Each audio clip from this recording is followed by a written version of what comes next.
Hello there, and welcome to another video. So today I wanted to just do something a bit different, it being the new year and all, and by the way, Happy New Year. I've seen a few videos about like retrospectives of channels and things, and I thought, hey, that would be fun to do. I don't have that many videos on my channel yet, but it's really been the first year that I've been like full throttle actually doing stuff for this channel. So I was trying to think of what I could do that could be like a top 10 for this channel. And I thought, why not talk about pickups? So things that I've gotten from thrift stores or yard sales or online or things like that. And let me be clear, this video is not to gloat about, oh, look what I found. 99.9% of the things you're gonna see in this video are hints at what is going to come in my future videos. So a lot of the stuff I'm working on, and you can tell the desk is a mess, so there's a lot to come. But a lot of things are just really cool, and if you don't follow me on Instagram or Twitter, you'll probably be seeing some of this stuff for the first time. Usually I post a photo of something when I get it, or I put a teaser or something like that.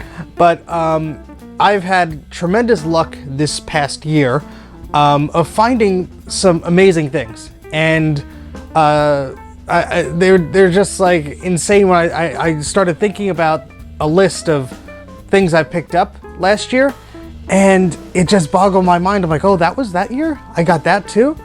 And it's just luck. I mean, you could go to the same thrift store, you know, every day of the week and find nothing, and you could just, you know, accidentally mistype something on Facebook Marketplace and find something. So there's a lot of trial and error here. Sometimes you find something really cool, you message a person, you offer to pick it up that day, cash in hand, and you never hear anything back. Other times you make an offer to someone and 2 months later you hear back. So you never know what's gonna happen, and it's exciting, it's fun.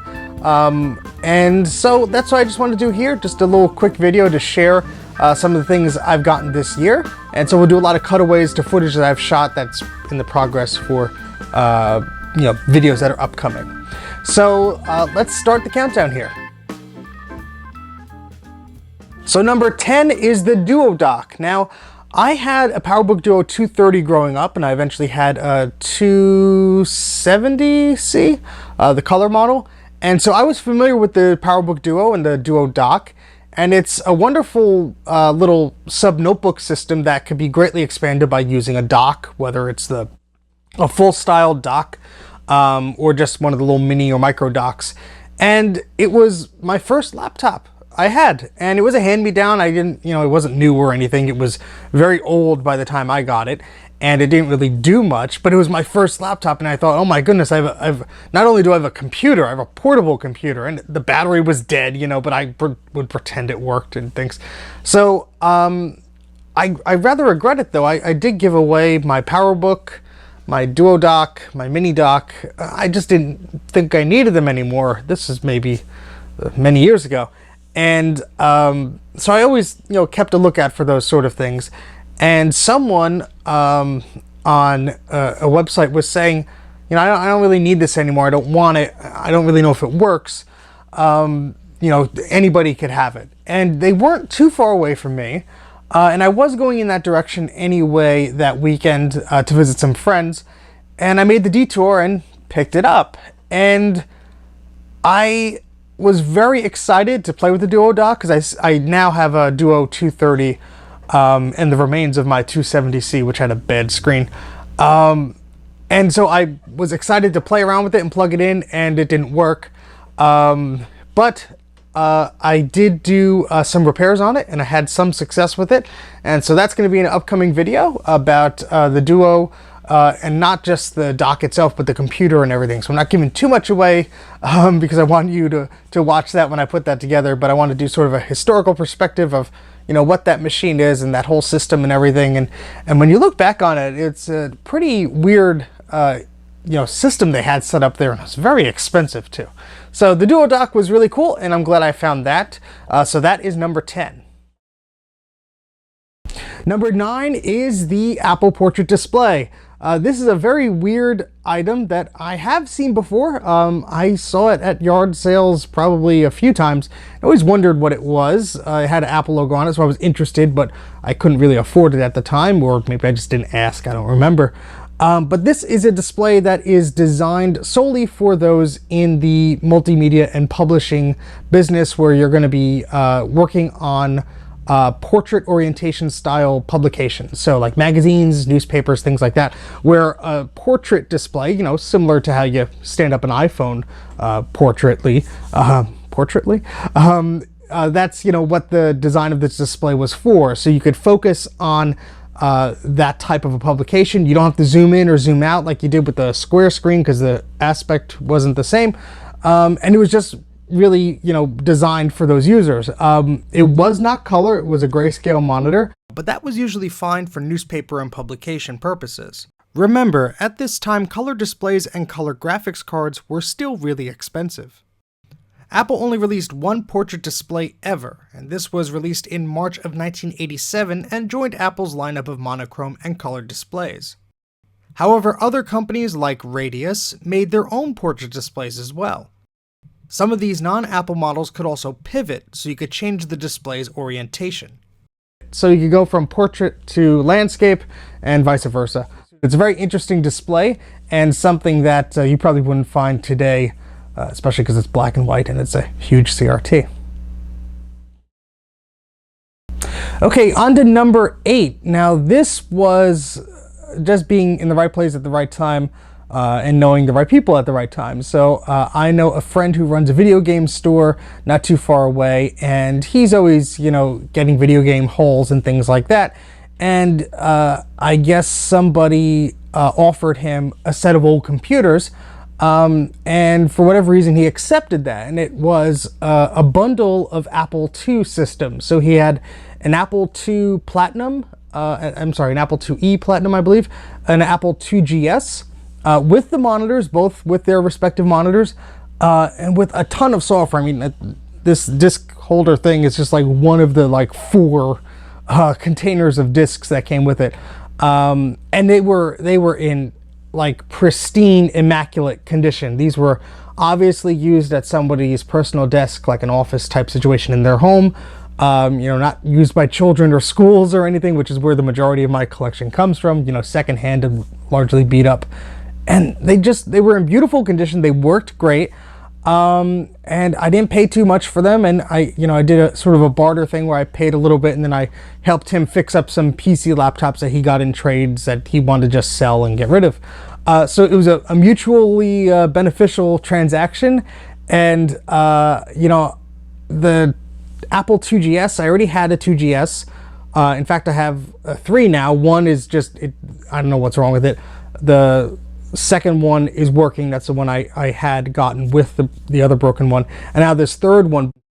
I'm really trying to get more into the Apple II stuff. I have a 2E card for my Macintosh, and I really started with the 2GS. I have a 2C. So I really want to start playing around with these systems more. I mean, I don't know if I could do much beyond playing games and transferring discs and stuff like that, but they're fun to play around with, and I was very thankful to stumble upon that, and we'll be sure to give it a good home. NumberSeven is a Blueberry clamshell iBook. This was a pretty good find. The iBook is in pretty darn good condition. I mean, it's very clean. I had an iBook growing up, probably, I think it was during high school or after high school, some time ago, long ago. And I got it refurbished. It wasn't cheap, but it was cheaper than new. Mine was a lime green iBook, a key lime iBook, and it was the special edition. So it was 466 megahertz, had a FireWire port, had airport capabilities, had a DVD-ROM drive, and it had AV out, so you could plug in the iBook to a TV, because of course, if it had a DVD-ROM drive in it, DVD players were actually fairly new at the time when that was released. So I had my own DVD player, and I could play DVDs on my TV in my bedroom, so that was cool. I loved that iBook, and so whenever I see an iBook, particularly a clamshell iBook, I get really excited and really interested. I don't really have a lot of them. I have 1 or 2 that are like just purely like parts of parts. So seeing one intact was fantastic, and this was part of a bundle of other things that I picked up, and the iBook was basically not part of why I was there. And all of a sudden, the guy says, well, here's this laptop too, are you interested in that? I said, yes. Had to restrain myself by saying, yes, I'll take the iBook, So that was a cool find. It's in great condition. It works fine. And I'm happy to add it to my collection, and it looks really great too. Number 6 is something that I really, didn't really consider ever getting, and this is a PowerMac G5 tower. And this is not one of the earlier ones. It's actually one of the last models made. It's the dual-core 2 gigahertz model, so it's one processor but with 2 cores, if I get that right. And it's really neat. It's a fast machine, pretty much. It looks almost identical to a Mac Pro because it's using a similar case. The thing is huge and it's heavy, and I really didn't want one of these, to be quite honest with you, before I even stumbled upon it. I was always thinking, I don't really need a G5. I have a iMac G5 that was my brother's that he gave to me. I have a few higher end G4 systems, and I have a G5 Xserve that is sitting on top of my spare refrigerator in the basement that no longer wants to turn on, although it did previously. So I have sort of like a love-hate relationship with G5 systems. I never owned one personally, but what happened was I went to visit someone who was selling something else, and they had this G5 tower. They got it basically for scrap. They were going to scrap it, but it was in pretty good condition. They just, they had no use for it, but they didn't have the power cord for it. So I was like, well, I can get the power cord. I got a power cord. I plugged it in. It turned on, and it just needed memory, and it had a graphics card in there, and it turned on. It worked great, and I ended up getting it for a trade of another system. I had this huge Dell XPS 730, 720 tower, just this monstrous tower that I salvaged from somewhere, and that tower worked and everything. I just didn't need this huge PC tower lying around. I have other PC desktops that take up much less space. And so I just basically did a trade, and it worked out well. I mean, I really haven't done much of the G5 tower. I played a few games on it. I flashed a PC graphics card to work with the G5 tower, which was a whole ordeal in itself. And I did shoot video for that, but I'm almost a little cautious to put it together because I don't know if I did it correctly.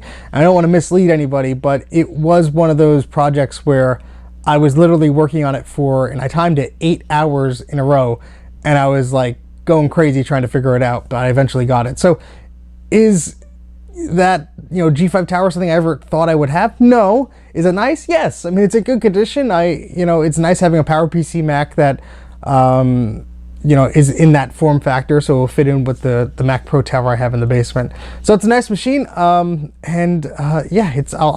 sure I'll find something to do with it. It's a real beast. It's actually pretty quick. So I've been enjoying playing games on it for the past few months now. Number 5 is actually this thing right here. This is an Apple 15-inch Studio display. It is Apple's, I think, their second revision of an LCD screen for their PowerMac system. So the case matches the blue and white G3 tower, which this came out a little bit after. I think they had one that was darker in color earlier, and then they came out with this one to match the Blueberry system. But what I loved about this monitor, and I always loved about this monitor, is it has a VGA port, obviously to connect to a computer, but it also has composite and S-video inputs, so you could plug in like a VCR or a Laserdisc player or something into that monitor, so you could watch like TV on it or something like that. I always thought that was really cool. I'm a sucker for TV capture cards and like the old 7500 with the AV input. Something just calls to me. I always love compatibility with, analog video. So I always wanted one of these displays. Of course, I could never afford them when they were new. I didn't have a job. They were just really cool. And this one I got for $20. And I will tell you in a little bit, when we get higher up the list, why this monitor led to something even better. So this monitor is really cool. I used it with my G3 tower, although that's sort of in repair right now. But I use it a lot. It's a nice clean picture. All the Macs recognize it with all the resolutions and everything, and it works out well. So I'm glad I picked that up. It's something I really wanted for a long time, and it just goes to show you, just because you can't get something at the moment you want it, just keep an eye out for it. You never know what you're going to find. Number 4 is the Macintosh 2. This thing is huge. I never really quite knew how big it was until I got it in person. I think I paid like $100. No, it was under that. I want to say around $70 or $80 for this system and a corresponding monitor. It's very yellowed. It's not in the best condition. I tried to talk down the person a little lower. You don't win all of those negotiations. And it's just something that I always wanted. I always wanted a Macintosh 2. I grew up with my father's Macintosh 2CX. And the 2 was like the original 2. You know, the 2CX was like a compact model. The 2 is huge. It has more NUBUS slots. It has like the huge 5.25 hard drive. It can be configured with dual floppy drives. I just thought this thing was a beast, and it's really neat.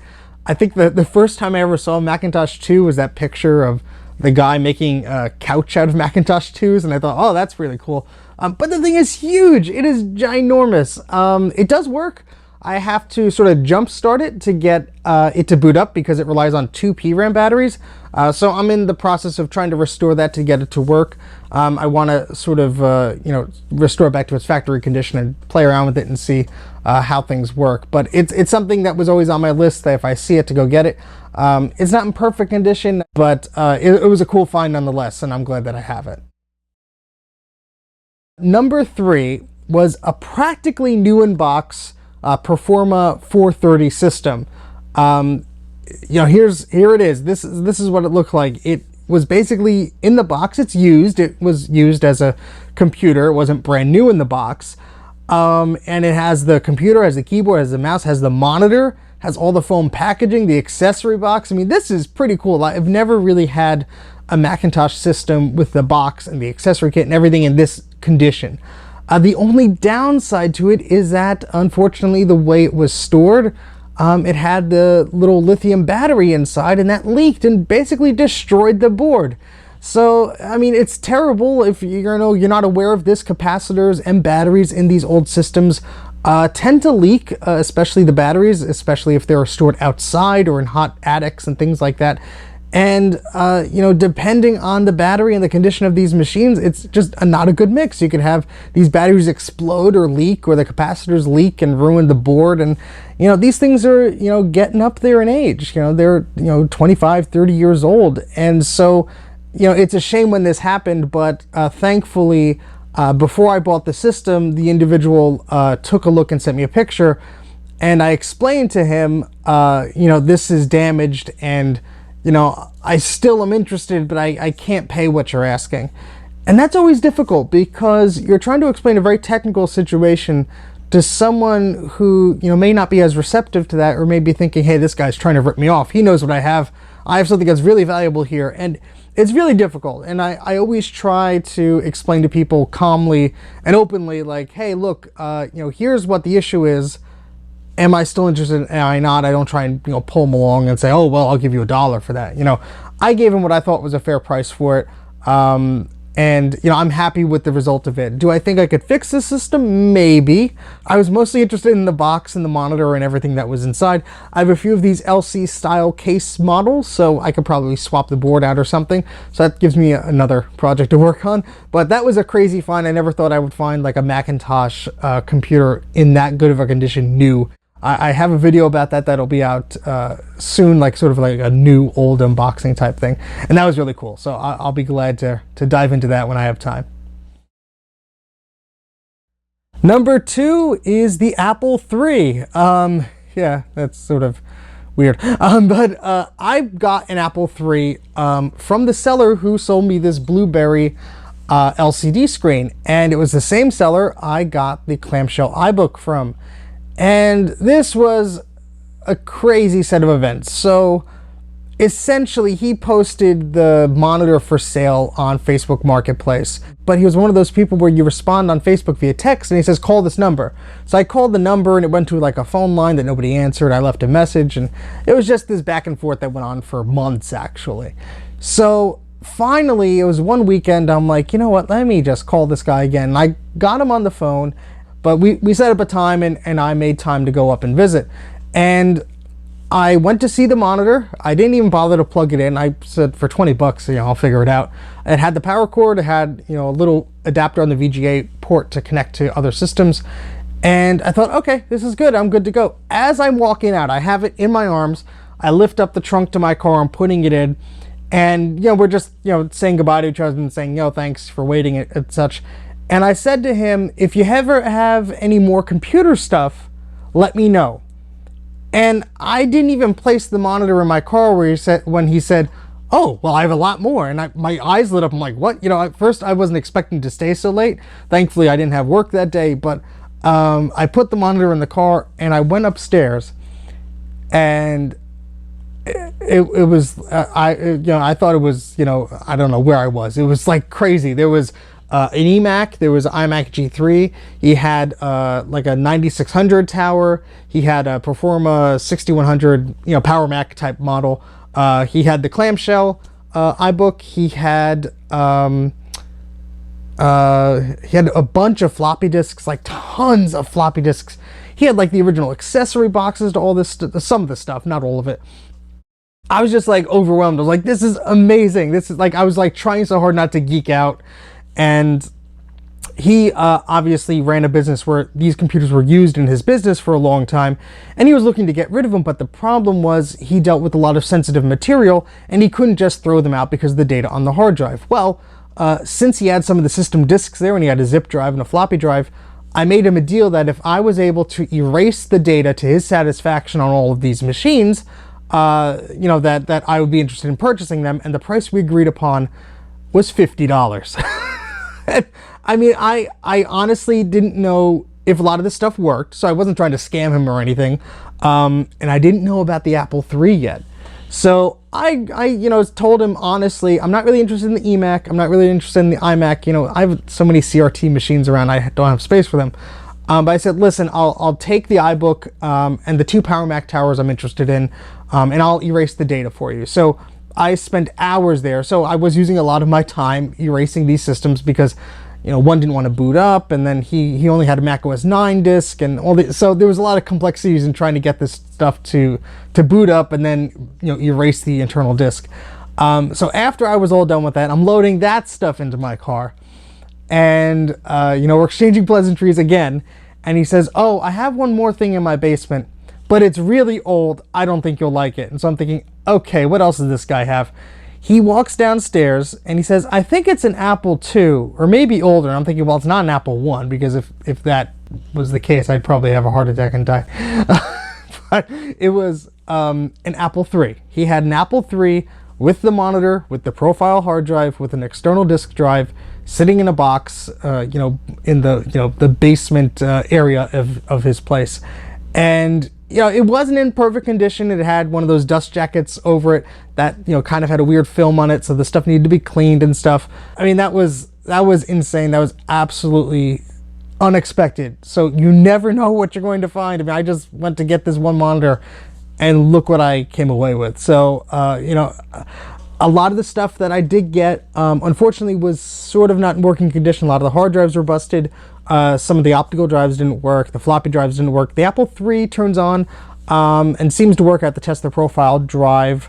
The monitor works. The clamshell works. So it was pretty good for me as a deal, of course. And this guy was just happy to get these machines out of the way. The data was erased off them. He didn't have to worry about it. And I made a friend in the process. So you must be thinking to yourself, wait, what comes after an Apple III? What can top an Apple III? Well, this is my own personal list, so your opinion may vary, but number 1 is something that I thought was insanely cool, and this is a Power Computing Power Center Pro 180 Macintosh clone computer. This is an awesome Macintosh clone from 1997, sort of at the tail end of the Macintosh clone program. So, this is something that I've obviously been very interested in for a while. I'm doing a video series on the Macintosh clones and that whole era, and the one clone computer I had, which was a UMac system. So to see a Macintosh clone, in the condition I got it in, was crazy to me. So why is it so crazy? It was practically new in the box. Yes, practically new in the box. This is a Macintosh clone, so it's not made by Apple, it's made by Power Computing. And this is the Power Center Pro 180, and you know, it has its original box, it has the accessory kit. The guy even had, you know, letters from Power Computing with the invoice. He had his packing slip. You know, this is like crazy, you know, type of completeness. There was the floppy disk for the SCSI card. There was the CD-ROM, you know, for the operating system. This is the 7.6.1 restore disk.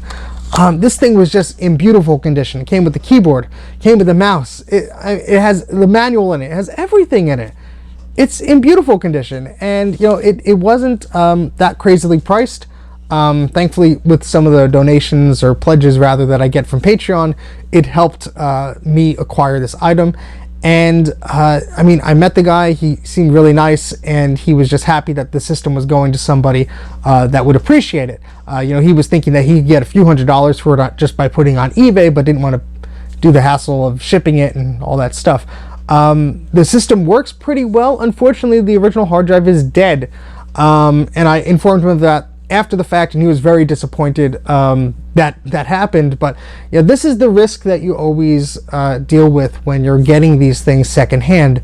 You don't really know the history of it. The guy didn't have a monitor that he could plug into the system.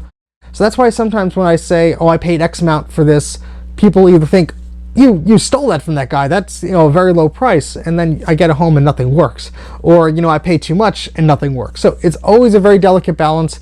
And off the, you know, the start of the conversation, I've usually tried and set the expectations of, look, this is what I'm willing to pay for this.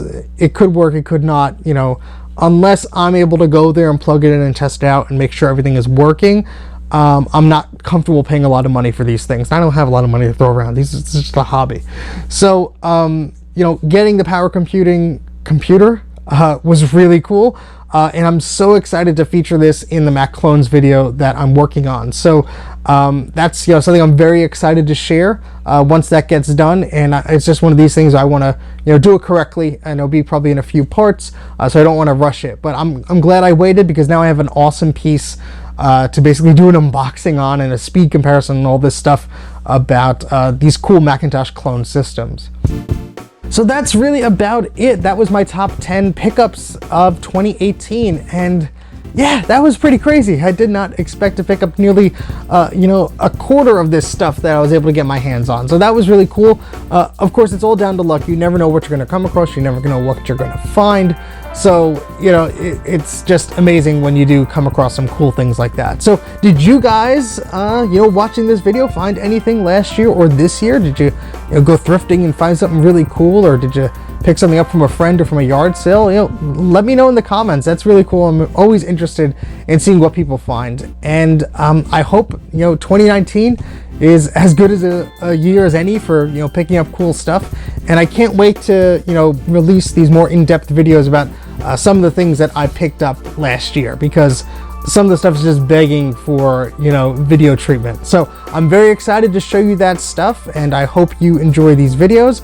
As always, please check out our Patreon page if you're interested in supporting the channel. That really helps, and, you know, actually helps me acquire some of these more hard to find items. And you can always follow me on Twitter and Instagram. There's always things that I'm posting there in between videos. So I appreciate your patience as always, and thank you very much for watching.